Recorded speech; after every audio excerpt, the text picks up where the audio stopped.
எல்லாருக்கும் வணக்கம். போன வாரம் ஆரம்பத்துல ரொம்ப கொடூரமா இருந்த மார்க்கெட், வெள்ளிக்கிழமை அப்படியே ரிவர்ஸ் அடிச்சு, ரொம்ப சூப்பரா முடிஞ்சிருக்கு. இது இன்னும் கன்டின்யூ ஆகுமா? நம்ம அடுத்த வாரத்துக்கு ஸ்விங் ட்ரேடிங்க்கு நல்ல பங்குகள் இருக்குமா? அப்படிங்கிறத பார்க்க போறோம். வாங்க வீடியோக்குள்ள போலாம்.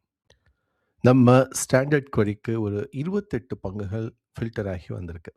இதுல நெறைய பேங்கிங் ஸ்டாக்ஸ் வந்திருக்கு.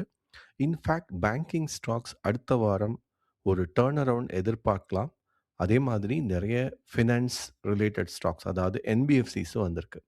ஸோ நான் இத வந்து தனியா ரிவ்யூ பண்ண போறதில்ல. இந்த பேங்கிங் ஸ்டாக்ஸ் நீங்களே பார்த்துக்கலாம். இதில நெறைய பேங்கிங் ஸ்டாக்ஸ் இன்ட்ரஸ்டிங்கா மாறியிருக்கு.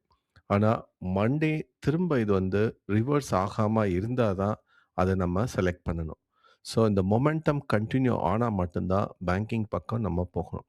ஸோ இதில நெறைய ஃபில்டர் ஆகி வந்திருக்கு. Bank of Baroda, CUB, KVB அப்படின்னு சொல்லி ஒரு பெரிய லிஸ்ட்டே இருக்கு. ஸோ நான் இத ஃபுல்லா ஃபில்டர் பண்ணி, அதுக்கப்புறமா உள்ள ஸ்டாக்ஸ் மட்டும் தான் இன்னைக்கு ஃபோக்கஸ் பண்ண போறேன். ஸோ பேங்கிங் ஸ்டாக்ஸ் திரும்ப மண்டே நீங்க ஒரு வாட்டி மார்க்கெட் ஓப்பன் ஆனதுக்கப்புறம் பாருங்க. அதுக்கப்புறம் ப்ராமிசிங்கா வால்யூமோட பிரேக் அவுட் ஆச்சுன்னா மட்டும் அது வந்து வாட்ச் லிஸ்ட்ல இருக்கலாம். ஆர்எஸ்ஐ 70க்கு மேல ஸ்டாக்ஸ் எடுத்து பார்த்தோம்னா, ஏஜஸ் லாஜிஸ்டிக்ஸ் நம்பர் 1ல இருக்கு. இது தொடர்ந்து மேல வந்துட்டு தான் இருக்கு. இன்ஃபேக்ட் நான் இது சம்பந்தமா தனியா ஒரு வீடியோ போடுறேன். ஸோ இதுல இன்னமும் ப்ராமிசிங்கா இருக்கிறது ஏஜஸ் லாஜிஸ்டிக்ஸ், ஐநாக்ஸ் இந்தியா, பாரஸ் டிஃபென்ஸ். அதே மாரி இதுல சவுத் இண்டியன் பேங்க் ரொம்ப இன்ட்ரஸ்டிங்கா இருக்கு இந்த லிஸ்ட்ல. ரூபிகானும் வந்து ரொம்ப சூப்பரா ஒரு நல்ல வால்யூமோட பிரேக் அவுட் தொடர்ந்து ஆயிட்டிருக்கு. ஸோ இது எல்லாமே ஓரளவுக்கு வந்து நம்ம வாட்ச் லிஸ்ட்ல வச்சாலும், ரிவர்ஸ் அடிக்கவும் சான்ஸ் இருக்கு. ஏன்னா எல்லாமே நிச்சயமா ஆர்எஸ்ஐ 70க்கு மேல இருக்கு. ஸோ வால்யூம் தொடர்ந்து கன்டின்யூ ஆனா மட்டும் தான், இது வந்து தொடர்ந்து அதே நிலைமையில மொமெண்டமோட போயிட்டுருக்கும். ஸோ இதில எனக்கு இன்னமும் ப்ராமிசிங்கா ரொம்ப அதிகமா இருக்கிறது ஏஜஸ் லாஜிஸ்டிக்ஸ். அடுத்த வாரம் நான் முக்கியமா கவனிக்க போற ஒரு கம்பெனி பவர் மேக் ப்ராஜெக்ட்ஸ். இது தொடர்ந்து வால்யூமோட பிரேக் அவுட் ஆயிட்டிருக்கு. நல்ல ஃபண்டமெண்டல்ஸும் இருக்கு. எப்போதும் 1,00,000க்கும் கீழ இருக்கிற வால்யூம் 1 மாசமா அத தாண்டி இருந்தது. வெள்ளிக்கிழமை 6,00,000 தாண்டி இருந்தது.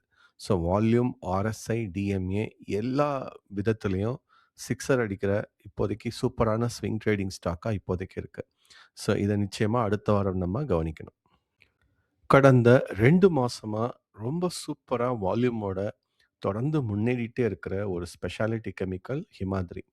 ஸோ அதோட டோட்டல் செக்டார்லயே ரொம்ப ஸ்ட்ராங்கா இப்போதைக்கு இருக்கு.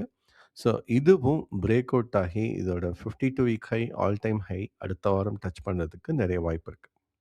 3வதா கேப்ரி குளோபல் முன்னாடியே சொன்ன மாரி பேங்கிங் அப்புறம் என்பிஎஃப்சி தவிர நெறைய ஃபினான்ஸ் அப்புறம் ஒரு சில லோன் குடுக்குற கம்பெனிகள் ரொம்ப ஃபாஸ்ட்டா டர்ன் அரவுண்ட் ஆயிட்டிருக்கு. அதுல இதுவும் ஒண்ணு. ஸோ அடுத்த வாரம் இதே மொமெண்டமோட இருந்தா ஒரு நல்ல ஸ்விங் ட்ரேடிங் ஆப்பர்ச்சுனிட்டி கிடைக்கும். அதே மாரி ஆப்டஸ் வேல்யூ ஹவுசிங் ஃபினான்ஸ் கொஞ்ச நாளாவே நம்ம ரேடார்ல வந்துகிட்டே இருக்கு. நான் இதுவரைக்கும் இத ரொம்ப டீட்டெயிலா அனலைஸ் பண்ணதில்ல. ஆனா, ஒரு 1 மாசத்துலேருந்து 2 மாசத்துக்குள்ள பார்த்தீங்கன்னா, நல்ல வால்யூம் பிக்கப் ஆயிருக்கு. ஸோ, இது இங்கேருந்து பிக்கப் ஆச்சுன்னா, நிச்சயமா 300 தாண்டி மேல போறதுக்கு நெறைய வாய்ப்பு இருக்கு.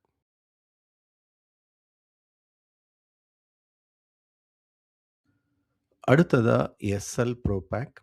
இதுக்குன்னு ஒரு தனி மார்க்கெட் ஷேர் இருக்கு. முக்கியமா பேக்கேஜிங் மெட்டீரியல்ஸ் நெறைய தயாரிக்கிற கம்பெனி.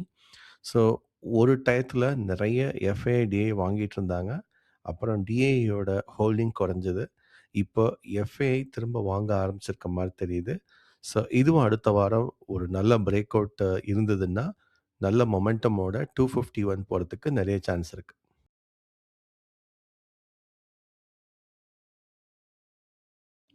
எல்லா பேங்க்குமே நம்ம அடுத்த வாரம் நிச்சயமா பார்க்கணும். அதுல பேங்க் ஆஃப் மகாராஷ்டிரா நிச்சயமா ஒரு நல்ல பிரேக் அவுட் எதிர்பார்க்கலாம். வால்யூம், ஆர்எஸ்ஐ அப்புறம் பிரைஸ் மொமெண்டம் ரொம்ப நல்லா இருக்கு.